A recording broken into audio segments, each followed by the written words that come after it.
يا جماعه منزله الزوج في الاسلام منزله كبيره. حق الزوج على زوجته كبير جدا وعظيم جدا. حديث عائشه رضي الله عنها لما سالت النبي صلى الله عليه وسلم فقالت: يا امهات يا دعاء قولوا الكلام ده، قولوا الكلام ده للبنات. حديث عائشه سمعوهم بدل ما هم سامعين الناحيه الثانيه تماما. يا رسول الله اي الناس اعظم حقا على المراه؟ قال: زوجها. وعلى ذلك فعلى الزوجة طاعة زوجها وبره ما لم تكن الطاعة اسما أو معصية، زي ما قلنا فلا طاعة لمخلوق في معصية الخالق. النبي صلى الله عليه وسلم لما جت امرأة ذات زوج، لا ذات زوج أنت؟ كانت زوجة مين؟ الحصين بن محصن.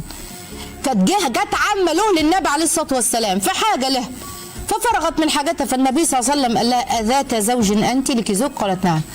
فقال: كيف أنت له؟ أنت له إزاي؟ فقالت: ما قالوا، يعني لا أقصر